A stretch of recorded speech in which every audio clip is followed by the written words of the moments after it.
आज के सत्संग में भक्ति विचार चैप्टर नंबर 1 के सीरियल नंबर 50 की चर्चा है, जिसमें कहा गया है कि धर्म अर्थ काम मोक्ष भी भक्त को नहीं चाहिए होता, क्योंकि भक्ति इतनी श्रेष्ठ है कि वह मोक्ष से भी ऊपर है। अब इसकी चर्चा करें तो मानस जी, श्री रामचरित मानस जी के 3 प्रसंग इसका प्रतिपादन करते हैं। पहला प्रसंग भरतलाल जी का है, जो कि परम भक्त हैं, और जब प्रभु को राज्य सिंहासन पर बैठाने के लिए वे चित्रकूट जा रहे थे तो प्रयागराज जी बीच में आए और प्रयागराज जी से उन्होंने कहा कि मुझे धर्म अर्थ काम मोक्ष नहीं चाहिए। प्रयागराज जी इन चारों के दाता हैं और लोग यही 4 चीज़ मांगने उनके पास जाते हैं, तो उन्होंने कहा कि ये चारों चीज़ मुझे नहीं चाहिए, मुझे चाहिए प्रतिदिन राम भगवान के श्री कमल चरण में प्रेम और भक्ति बढ़ने का वरदान दे मेरे को, कि प्रेम और भक्ति भगवान के चरणों की मेरे बढ़ती जाए। तो उन्होंने धर्म अर्थ काम मोक्ष को ठुकरा दिया भरतलाल जी ने।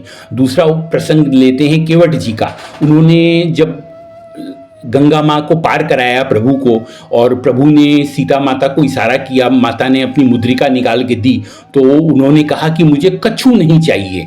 उन्होंने ये नहीं कहा कि मुद्रिका नहीं चाहिए, इससे कोई बड़ी चीज़ चाहिए, उन्होंने कहा कच्छू नहीं चाहिए। भगवान ने उनकी मनवार करी, माता ने मनवार करी, लक्ष्मण जी ने मनवार करी, मगर वो अडिग रहे कि मुझे कच्छू नहीं चाहिए, मुझे सब कुछ मिल गया। आज मेरे को जन्म जन्मों का मेरे को जो मेरा पुण्य उदय हो गया कि भगवान की सेवा का अवसर मेरे को मिल गया। तो प्रभु को उनको फिर अपनी निर्मल भक्ति देनी पड़ी, क्योंकि प्रभु का एक स्वभाव है कि दिए बिना प्रभु रह ही नहीं सकते।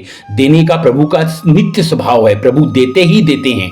तो अगर कोई उनसे धर्म अर्थ काम मोक्ष मांगता है तो प्रभु वो दे देते हैं, और कोई कुछ नहीं मांगता तो प्रभु को फिर अपनी भक्ति, अंतिम जो प्रभु के पास चीज़ है, जो सबसे बड़ी चीज़ है, अनमोल चीज़ है, अनमोल हीरा है भक्ति के रूप में, वो उनको देना पड़ता है।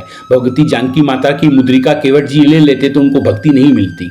तीसरा उदाहरण लेते हैं विभीषण जी का। जब विभीषण जी को रावण ने लात मारी और विभीषण जी समुद्र पार करके भगवान की शरणागत होने को आए, तो भगवान ने उनको लंकेश कहकर संबोधित किया। उस समय लंका का राजा रावण था, भगवान ने उनको राजा एक तरह से घोषित कर दिया। पर विभीषण जी क्या कहते हैं ये देखिए। विभीषण जी कहते हैं कि प्रभु दर्शन से पहले कुछ वासनाएं, उनकी कुछ इच्छाएं थी, पर प्रभु के श्री कमल चरण के दर्शन के बाद अब उनका मन एकदम निष्काम हो गया। अब उनको सिर्फ भगवान की भक्ति चाहिए और कुछ नहीं चाहिए, तो उन्होंने भी भक्ति की मांग करी।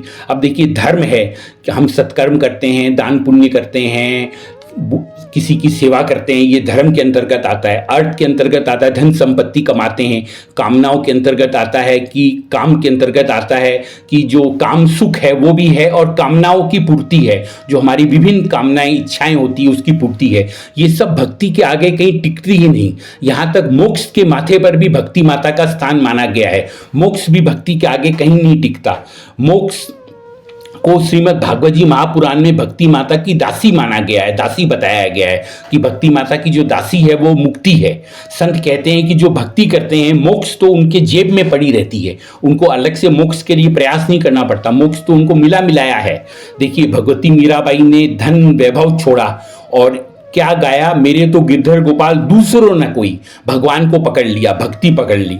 सुदामा जी ने, भगवान ने जब उनको सुदामापुरी के रूप में वैभव दिया, सब कुछ दिया, तो उन्होंने 2 वरदान भगवान से मांगे कि मेरा भजन प्रभावित नहीं हो और आपकी माया मेरे को प्रभावित नहीं करे। तो ये 2 वरदान आप देते हैं तब तो मैं ये संपत्ति स्वीकार करता हूँ, नहीं तो इसको वापस ले जाइए। प्रहलाद जी को भगवान ने मांगने को कहा, तो प्रहलाद जी ने क्या मांगा कि मेरे मन में मांगने की कामना ही खत्म हो जाए, मैं कुछ, मेरे मन में इच्छा ही नहीं हो मांगने की।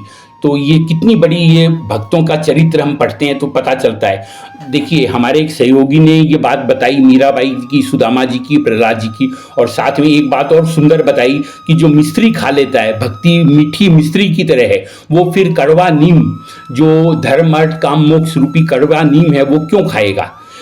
दूसरी बात एक और सहयोगी ने बताई कि स्पिरिचुअलिटी की तरफ आज पूरी दुनिया भाग रही है। जिनके पास धर्म, जिन्होंने बहुत अपने जीवन में कर लिया, जिन्होंने अर्थ बहुत कमा लिया, जिन्होंने अपनी सब कामनाएं पूरी कर ली, वो भी आज स्पिरिचुअलिटी की तरफ, भक्ति की तरफ जा रहे हैं, क्योंकि उनको भी पता है कि उनको वो चीज़ जो तृप्ति है वो न धर्म से मिली है, न अर्थ से मिली है, न काम से मिली है। मोक्ष तो उन्होंने अभी पाया नहीं है, तो उन्होंने भक्ति का मार्ग चुनने के लिए वो प्रेरित हुए हैं भीतर से कि मैं भक्ति करके और अब मैं प्रभु को पालूं और मैं शांति पालूं, मैं आनंद पाल लूं, परमानंद पाल लूं, इसके लिए भक्ति के अलावा कोई भी मार्ग नहीं है। जय श्री हरि।